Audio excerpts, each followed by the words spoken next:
É um prazer recebê-lo. Eu vou convidá-lo para tomar o lugar aqui. Essa toalhinha é porque quando o manto desce, pastor, tem que abrir o paninho para secar o suor. Eu o conheci porque eu estou aqui hoje. Eu não vou deixar de fazer menção. Ela vai morrer agora com a minha melhor amiga. Eliane, fique em pé, por favor. Eliane chorou todos os choros comigo, meu irmão. Continuamos comendo 1 quilo de sal, porque o problema não acaba, então a gente está aí junto. Obrigado, tá, querido? Ela é membro da Igreja Ebenezer, do pastor Luiz, que também nos tem servido da mesa do Senhor aqui. E o pastor Saulo é professor de muitos seminários, inclusive do seminário que tem agora na Ebenezer, lá em Itaboraí. E aí Eliane falou, já que você precisa conhecer meu professor, ele é maravilhoso, ele deu aula lá de manhã, além de ser professor. E aí eu fui para a internet, e eu fui muito abençoada com a palavra do pastor Saulo. E eu deixo ele com vocês, porque certamente o Senhor já o regou para que ele regue a nós. Amém? Glória a Deus. Graça e paz a todos. Amém. Fico até vermelho com essas palavras todas, né?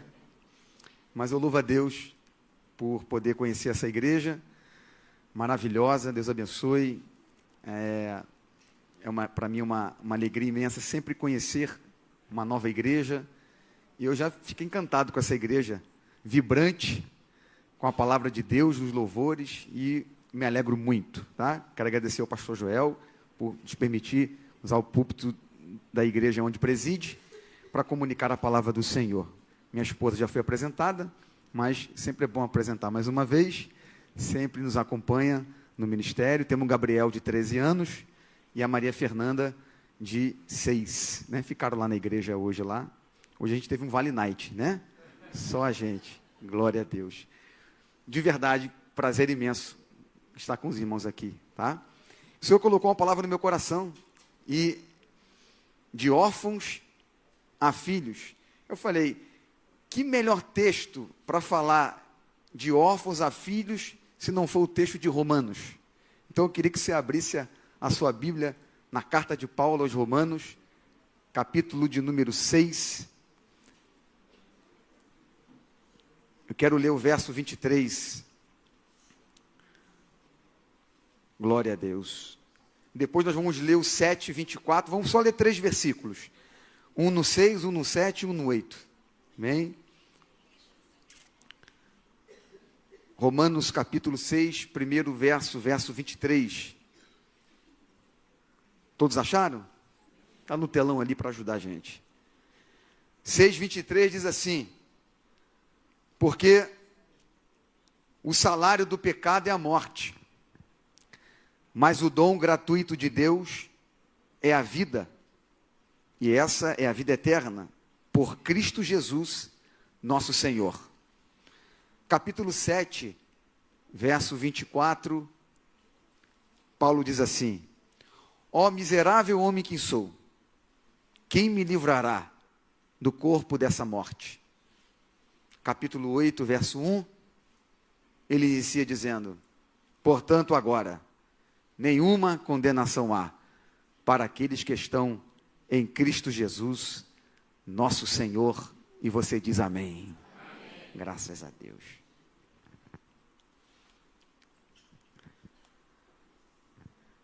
Queridos irmãos, quando nós lemos a carta de Paulo aos Romanos, e como eu disse na introdução, uma das melhores cartas para a gente falar de reconciliação, de deixarmos de ser órfãos e nos tornarmos novamente filhos de Deus, a carta de Paulo aos Romanos vai ser a melhor epístola para tratar desse assunto. Através da epístola de Romanos, ele vai trabalhar toda essa ideia de que um dia estávamos longe, e por causa da graça de Deus agora estamos perto. A epístola aos Romanos, ela é tão importante, ela é tão ímpar na Bíblia, que quando nós estudamos um pouquinho a história da igreja, nós observamos alguns grandes personagens de grandes nomes, que ao lerem a carta de Paulo aos Romanos tiveram a sua vida transformada. Todos eles. Cito aqui alguns de nomes famosos. Um deles, conhecido pela história da igreja como Agostinho, canonizado pela Igreja Católica como Santo Agostinho, um dos grandes teólogos da igreja. Agostinho, nos seus relatos, ele dizia, nas suas confissões, tinha uma vida muito profana, muito devassa, muito longe de Deus. Sua mãe, Mônica, crente, orava por Agostinho para que Deus o salvasse. Mas cada dia que se passava, Agostinho tinha uma vida mais baixa, moralmente falando. E um dia Agostinho conta nos seus relatos que estava debaixo do pé de uma árvore, pensando na vida, e passou umas crianças, como aquelas que subiram aqui, e estão agora no seu culto especial, e elas cantavam uma canção com uma letra, profunda a letra. A letra dizia: pega o livro e leia, pega o livro e leia. E aí Agostinho pegou o livro, e o livro que ele pegou foi a carta de Paulo aos Romanos, na parte B do capítulo 5, e lá está escrito: aonde abundou o pecado, superabundou a graça de Deus. Agostinho se tornou um dos maiores teólogos e contribuintes para o Evangelho. Quem nunca ouviu falar de Martinho Lutero, o grande reformador, tinha medo de Deus, tinha pavor de Deus. A justiça de Deus para Lutero era uma justiça que era a justiça compensatória, aquela justiça, você recebe o que merece. Então Lutero tinha medo de Deus, pavor de Deus, até que um dia ele é sentado à luz de velas dentro do mosteiro de Agostinho. Ele pega a Bíblia, os rolos, e ele abre na carta de Paulo aos Romanos, capítulo 1, verso 17, e lá estava escrito: o justo viverá pela fé. Ele se transformou num dos maiores reformadores da fé cristã. Quem nunca ouviu falar de John Wesley, deixa eu puxar a sardinha agora para metodista. O Wesley pensava que servir a Deus e se tornar filho de Deus, ele tinha que fazer as mais boas ações do mundo. O Wesley serviu a Deus por muito tempo, pensando que tinha que fazer boas ações para que Deus o aceitasse. Salvação não é pelas obras, salvação é pela fé. E um dia o Wesley é sentado numa quarta-feira chuvosa à noite, numa reunião como essa, ele ouviu alguém expondo a carta de Paulo aos Romanos num comentário de Martinho Lutero. E nessa noite ele escreveu: eu sentia que o meu coração estava aquecido e os meus pecados estavam sendo levados para longe de mim. Surgiu um dos maiores avivalistas do século XVIII, que revolucionou a Inglaterra. Quem lê a carta de Paulo aos Romanos tem a sua vida transformada. Aqui nós entendemos quem nós somos e quem nós podemos nos transformar. Paulo, quando nós lemos capítulo 6, verso 23, ele está expondo exatamente a condição humana. Quem o homem é diante de Deus. Verso 23 que nós lemos, ele disse: o salário do pecado é a morte. O salário do pecado é a morte. Na visão de Paulo, nesse símbolo que Paulo traz, ele está dizendo que o salário paga paga uma moeda, dá um dinheiro, e aqui a palavra salário é uma palavra que todos nós gostamos de ouvir, não é? Quem gosta da palavra salário aí? Hein? Agora, a gente só ganha salário se trabalhar, ok? Primeiro se trabalha, depois se ganha salário. Essa é a ideia que Paulo está trazendo aqui. Ele está trazendo à memória o pecado original, o pecado de Adão. Quando Adão estava no Éden, capítulo 2, verso 17, Deus fala para Adão a seguinte frase: de todas as árvores do jardim você vai comer livremente, mas dessa que está no meio, você não comerás, porque no dia em que dela comerdes, certamente morrerás. É a primeira vez que a palavra morte aparece na Bíblia, é aqui, é uma sentença. Deus está dizendo: eu espero de você fidelidade. Você é livre, mas você tem um limite. O limite de Adão era a árvore, era a obediência. Deus só queria a obediência. Então, no dia que Adão quebrou essa fidelidade, a palavra de Deus se tornou verdade. No dia em que dela comerdes, certamente, não tem dúvida, Deus não deixa dúvida, certamente morrerás. Quando você lê a genealogia pré-diluviana, ou seja, aqueles homens que viveram antes do dilúvio, se você lê ali no capítulo 5 de Gênesis, tem uma relação de um monte de gente. O próprio Adão aparece ali, ok? E eles vivem muitos anos, vivem muitos, 930, 800, 700, outros vivem 600, outros vivem 500, bastante tempo. Mas se você prestar atenção, no final de todas elas, viveu muito tempo, mas tem uma palavra ali que aparece em todo o capítulo que se repete. No final, morreu. Por que que o cronista de Gênesis ressalta isso? Ele está fazendo menção da palavra que Deus disse no Gênesis: no dia em que dela comerdes, certamente morrerás. Esta é a punição que o pecado trouxe para a humanidade. Todos nós estamos sujeitos à morte. Isso é que Paulo está trazendo aqui à memória. Então ele diz: no dia em que dela comerdes, certamente morrerás. O salário do pecado é a morte. Ou seja, ele está fazendo uma noção, como que se o pecado fosse um senhor, um patrão, que paga os funcionários que trabalham para ele com uma moeda.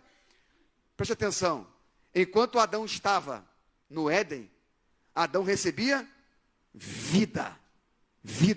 Adão é filho. Adão era um filho. Deus criou Adão para ser seu filho. E enquanto Adão está no Éden, Deus dá a ele vida. Ao lado de Deus se tem vida. Jesus disse: eu vim para que tenham vida, e vida em abundância. Enquanto Adão está ao lado de Deus, ele tem vida. Mas no momento em que ele decide dar baixa na carteira de trabalho para Deus, e decide assinar um contrato com o pecado, ele deixa de receber. Deus não pagava a Adão, porque Deus não deve nada para ninguém. Deus dava de graça. Mas agora, quando Adão decide trabalhar para o pecado, ele vai receber um novo salário, uma nova moeda. E a moeda que o pecado paga é a morte. Então, Paulo está dizendo aqui que toda a humanidade recebeu essa moeda e recebe a morte. Adão comeu do fruto e morreu. A palavra morte significa separação. O homem foi separado de Deus. Separado. Ele perdeu o contato, perdeu a filiação, se tornou órfão. No caso de Adão, ele não se torna órfão porque Deus o abandonou. Ele se torna órfão porque ele abandonou a Deus. Pegou a ideia? Ele é órfão porque agora há uma ruptura entre Deus e os homens. A morte separou. É a primeira morte, é a morte espiritual. O homem não consegue ter contato com Deus. Ele não consegue ver a Deus. Ele não consegue enxergar mais Deus. Ele não consegue ouvir mais a Deus. Ele não consegue mais entender as coisas de Deus, porque ele está morto espiritualmente, ele está separado. Morreu. Morto. A segunda morte você conhece, nós conhecemos melhor, porque ela está aos nossos olhos o tempo inteiro. É a morte física. Todos morrem. Todos aqui já perderam alguém na vida, algum parente, algum amigo, algum irmão. A morte está diante dos nossos olhos todos os dias. Essa é a morte física, essa a gente vê. Agora a espiritual, ela é invisível. Os homens não conseguem ver, eles só experimentam. Todos nós nascemos mortos espiritualmente. Adão também. Agora, separados de Deus.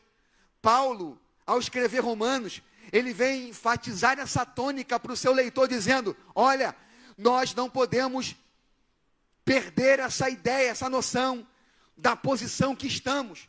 Todos nós perdemos em Adão. Romanos 3:23.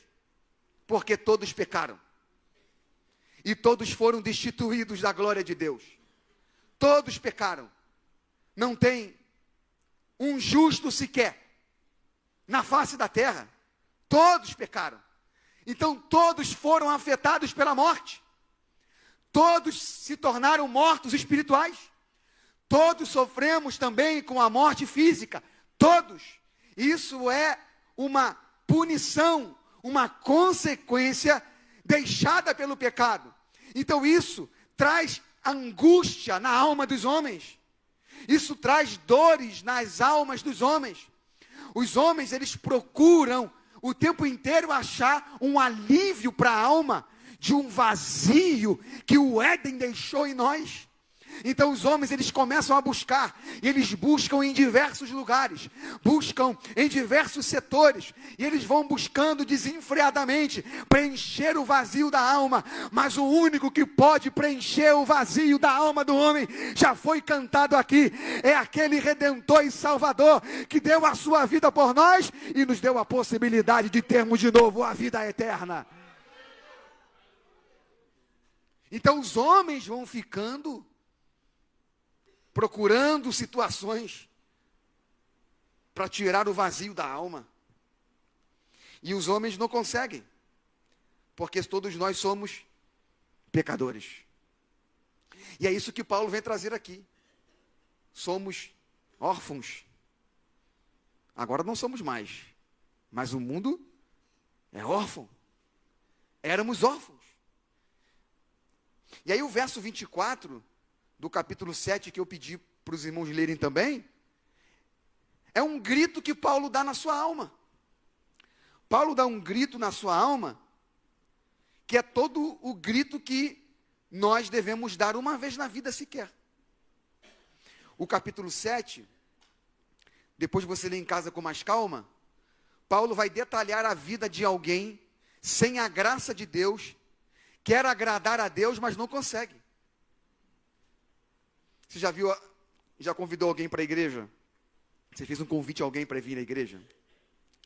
Aí ele fala assim, poxa, eu até gosto da igreja, eu gosto de ser cristão, mas eu acho que ainda não é a minha hora.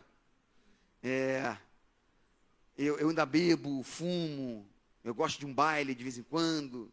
Alguém já ouviu isso? Depois que eu parar de ir, aí eu vou para a igreja. Quantos já ouviram isso? Eu já ouvi várias vezes.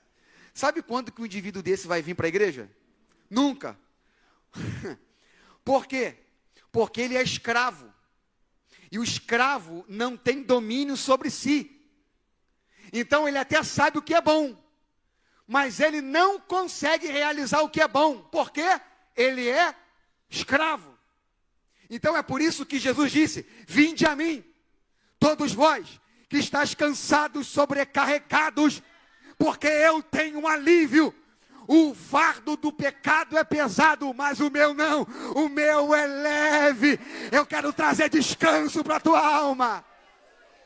Aleluia. Essa é a mensagem do Evangelho. Essa é a mensagem de redenção purificadora. Essa é a mensagem de esperança que Cristo trouxe para a humanidade. É esta. Então, pecadores, escravos, nós não conseguimos. Aí o verso 24, depois de Paulo expor tudo isso, ele dá um grito na alma. Ele diz, se você voltar o verso um pouquinho atrás, ele fala, o bem que eu quero fazer, eu não faço. E o mal que eu não quero fazer, quando eu vejo, já estou fazendo ele. Que Paulo é esse que está falando aqui? É o Paulo que conhece ele conhece a Torá, ele conhece os profetas, ele conhece a lei de Deus, mas ele ainda não tem a graça. Ele ainda não foi redimido. Então ele sabe o que agrada a Deus, mas ele não consegue. Então ele dá um grito na alma. Verso 24, ele diz, ó miserável homem que sou. Quem vai me livrar do corpo dessa morte? Quem vai me livrar? Quem me livrará do corpo dessa morte? É uma pergunta. Esse grito, cada um de nós aqui temos que dar uma vez na vida. Acredito que todos que estão aqui já deram esse grito. Se tem alguém que não deu, hoje à noite tu dá. Porque quem grita uma pergunta dessa tem resposta. Paulo era um cidadão romano.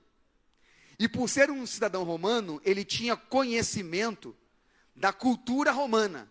E como ele está escrevendo para os romanos, então ele faz aqui ele dá um exemplo de uma situação, de uma punição de um condenado que os romanos faziam. Por exemplo, corpo da morte era uma prática que os romanos faziam. Os romanos eram cruéis nas suas punições. Né? Como império, você não tem cadeia no Império Romano. A cadeia era só para os cidadãos romanos, até aguardar o julgamento. Se você é morto, se você é condenado, é morte. Se é absolvido, você vai embora. Então não tem esse negócio de ficar 20 anos cumprindo pena. Isso é coisa moderna. No Império não tem isso. Ou está morto, ou está absolvido. Então Paulo está usando aqui uma imagem de uma condenação romana.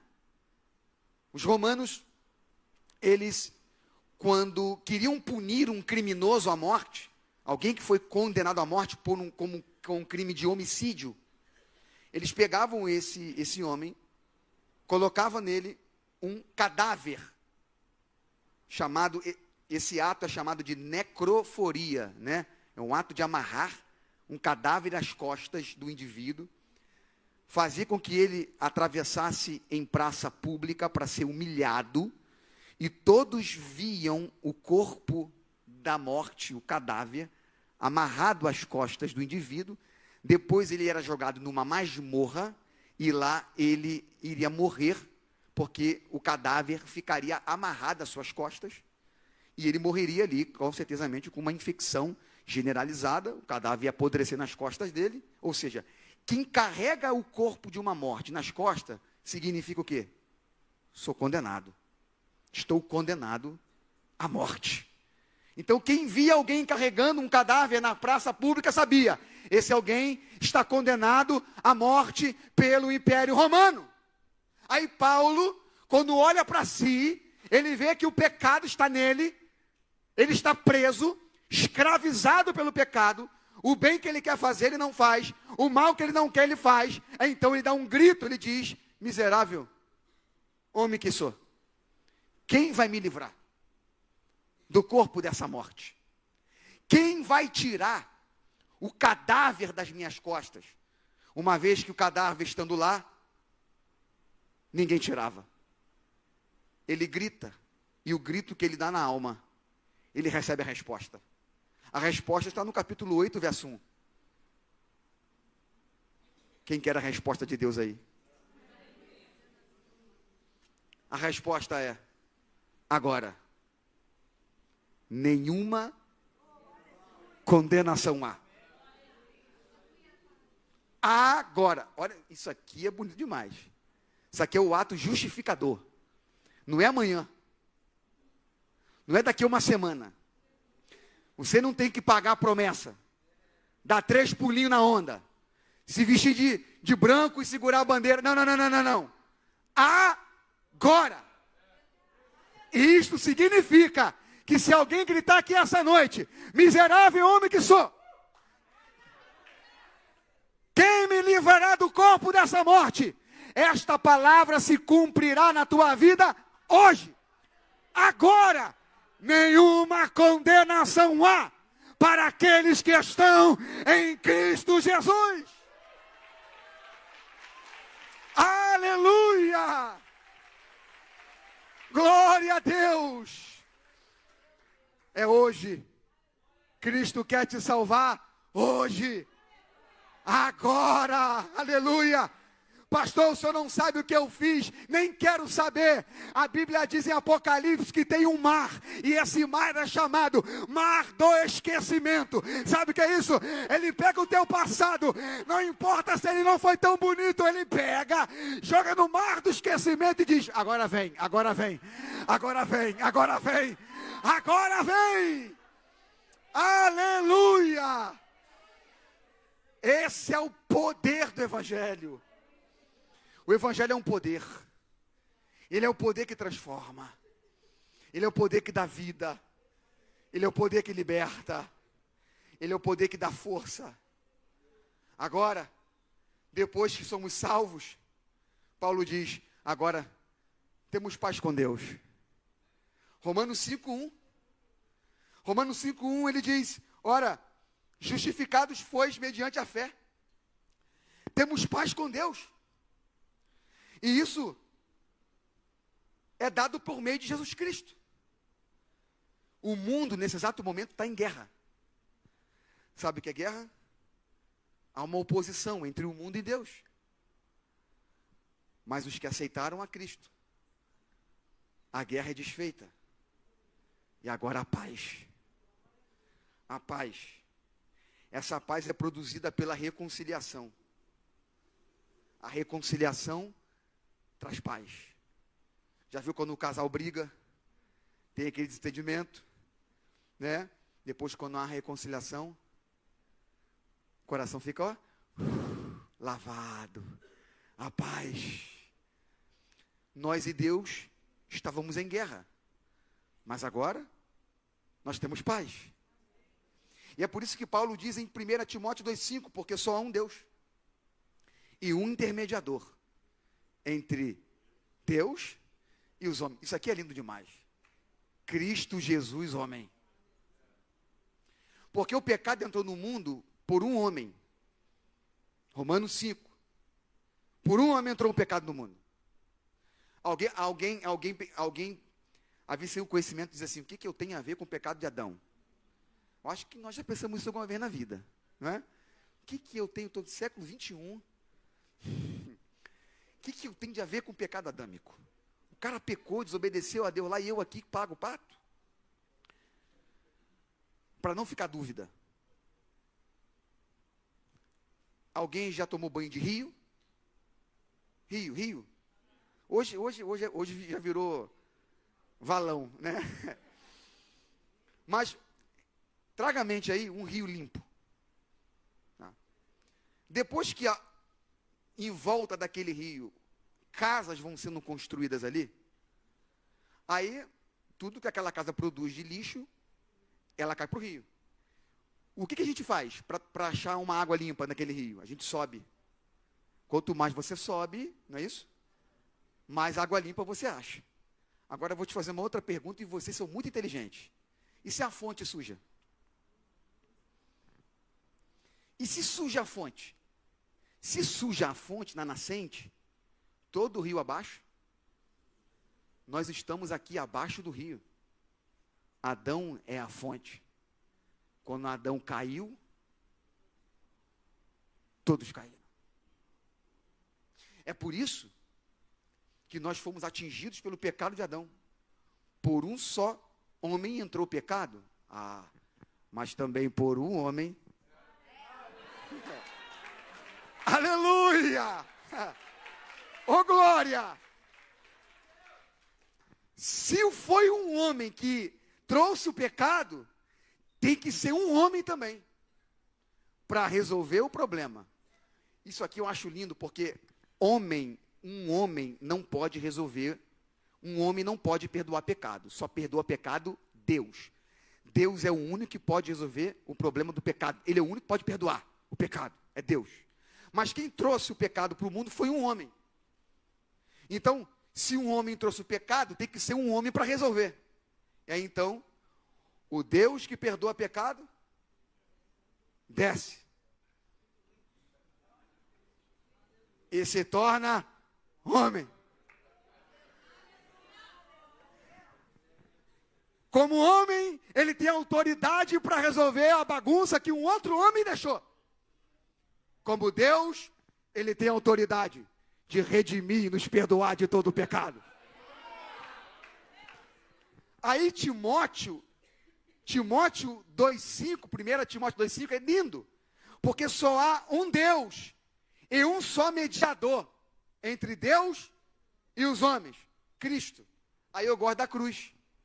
A cruz é algo fantástico, porque na cruz, Cristo está de braços abertos, pagando pelo preço da humanidade, para redimi-la. E aí, como ele tem dupla natureza, ele é Deus e ele é homem, é por isso que ele consegue ficar entre Deus e os homens. Entre Deus e os homens há um abismo. Lembra? A morte, separação. Então há um abismo entre Deus e os homens. Esse abismo tem que diminuir para o homem conseguir chegar a Deus.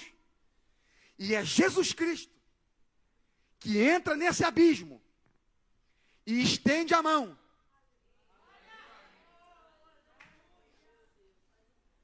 Ele faz a ponte. É por isso que a palavra religião, do latim religare, significa religação. Alguém pergunta para você, você tem religião? Digo, tenho. Você tem religião? Digo, tenho. Qual é a sua religião? Minha religião é Jesus Cristo. Você fala, mas isso é uma resposta simples demais. Não, não é. Ele é o religare de Deus. Ele é a religação. Ele é a ponte. Sem Deus, sem vida. Sem Deus, separação. Sem Deus, a morte reina. Com Cristo, em uma das mãos, ele pega na dos homens. Como ele é Deus, a outra mão dele está no Pai. Aleluia!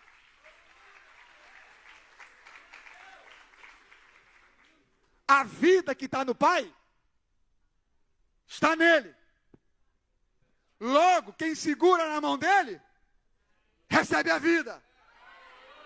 Tem gente que já pegou na mão dele nessa noite. Quem pode celebrar o Senhor com as palmas? Estávamos mortos, mas hoje recebemos a vida. Tem vida para você essa noite, tem vida. Estávamos mortos, mas agora recebemos a vida. Paulo está dizendo, olha, agora somos salvos. A morte não é o fim. A morte, ela foi resolvida primeiramente, a morte espiritual. A morte espiritual, ela foi resolvida. Aonde? Na cruz. Na cruz, Cristo perdoou o seu e o meu pecado. Nos reconciliou. Mas eu disse aqui, no início, que a morte, ela se manifestou de duas maneiras. A espiritual e a física. A espiritual ele já resolveu. Se a gente partir agora, nós vamos encontrar com Deus. Porque não estamos mais separados de Deus espiritualmente. Mas a morte física, ela ainda está presente no mundo. Pessoas ainda morrem. Na cruz ele resolve o problema da morte espiritual. Mas o pecado não deixou só a morte espiritual, ele também deixou a morte física. Se na cruz ele resolve o problema da morte espiritual, na ressurreição, ele resolve o problema da morte física. É por isso que ele, quando olha para a igreja, ele diz, vocês também vão ressuscitar. Você pode botar no telão para mim, João capítulo 5, verso 28, por gentileza. Ó, recebe aí, pastor.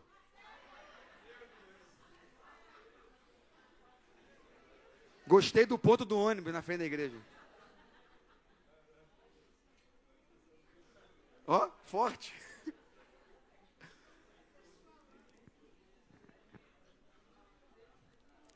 João capítulo 5, verso 28.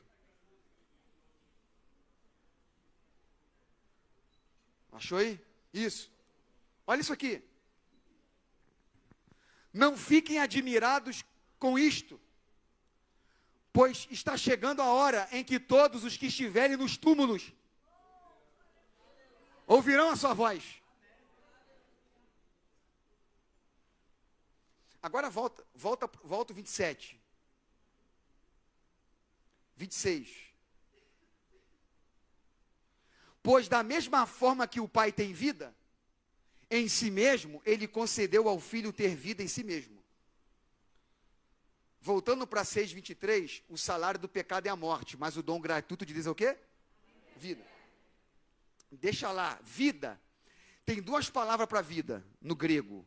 É a palavra psique, que é a alma, e a palavra zoe. Tem alguma zoe aqui, irmão? Tem não, né? Tem não, né? Geralmente tem sempre uma menininha com chamada zoe.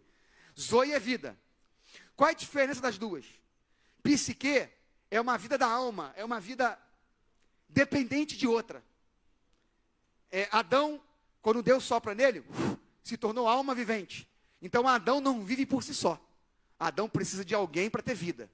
Isso é o psique. Zoe é diferente. Zoe é uma vida nele mesmo.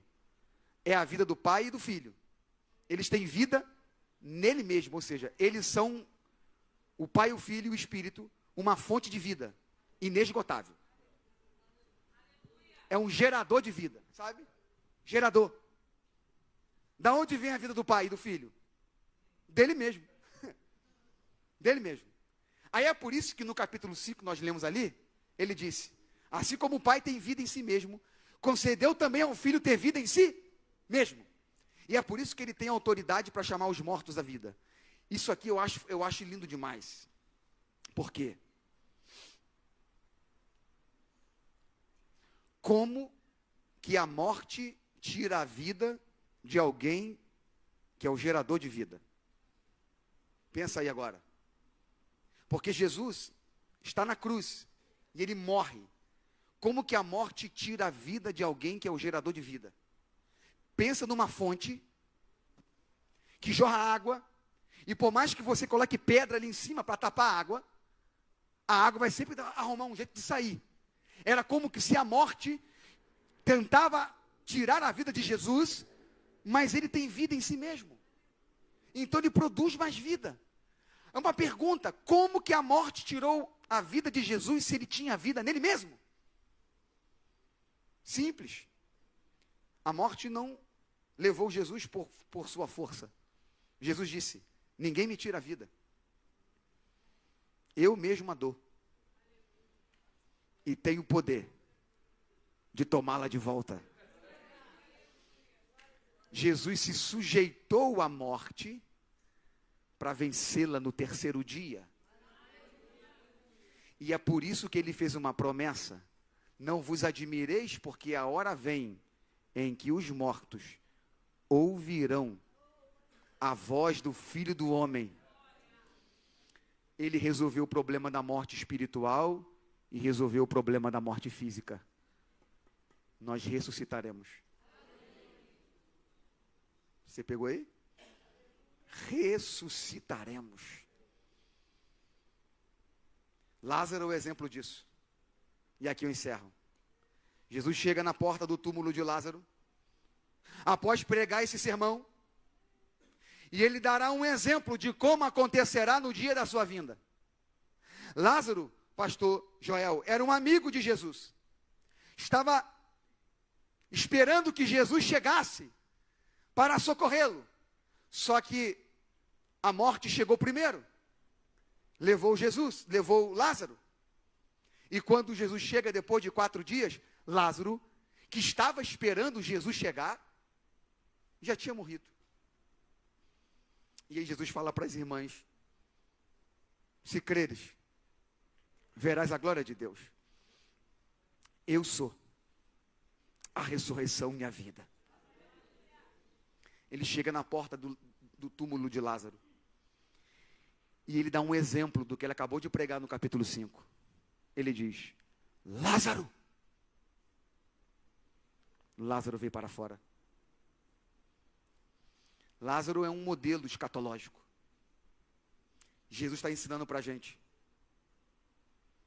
Pode ser que um dia a gente vá, pode ser que a nossa geração não seja a geração do arrebatamento, pode ser que a geração do arrebatamento seja mesmo daqueles pequenininhos, pode ser que alguém, pode ser que a gente envelheça, pode ser que a gente chegue no nosso dia e Cristo não veio, mas eu estou pregando para a gente que está esperando Jesus voltar aí. Estou pregando, ainda há uma igreja que crê que ele vem, hein? Mas pode ser que aconteça que as nossas forças se acabem e a gente seja sepultado em algum lugar. Os apóstolos foram, Paulo esperava também ser arrebatado, mas não tem problema. Ele venceu a morte e ele fez uma promessa: eu venci a morte espiritual, mas também venci a morte física. Então Paulo diz: em breve a trombeta de Deus soará e os mortos em Cristo ressuscitarão primeiro. Se nós não estivermos vivos lá, naquele dia, Ele chamará o nosso nome e sairemos da sepultura, porque a nossa mão não está mais agarrada em Adão, a nossa mão está agarrada em Jesus, o Filho de Deus. Você crê nisso? De verdade? Então fica de pé.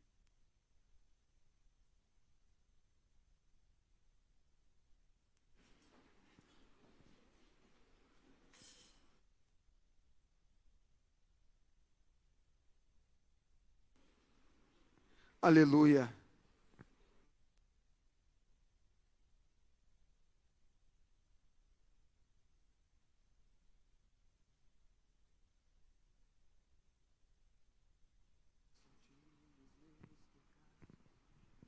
Glória a Deus.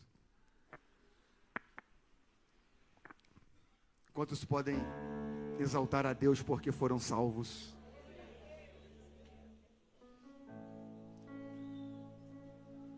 Nós merecíamos a morte, mas agora recebemos a vida.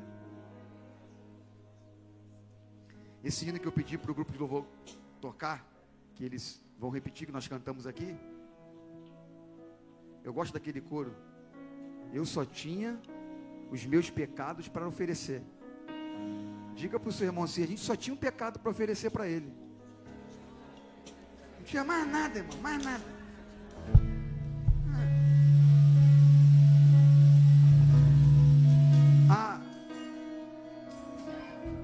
Esses dias eu estava meditando, quando a mulher trazida para ele, e os fariseus dizem assim: apedreja ela. Moisés manda apedrejar. Aí Jesus fala assim: quem não tem pecado, que atire a primeira pedra. O único que não tem pecado é Deus. Então os judeus, para não blasfemarem, largaram as pedras. Ficou Jesus e a mulher. Ele era o único que estava ali que não tinha pecado. Ele era o único que poderia apedrejá-la. Mas ao invés de dar a pedra, e ele poderia, ele deu perdão. A pedra que era contra nós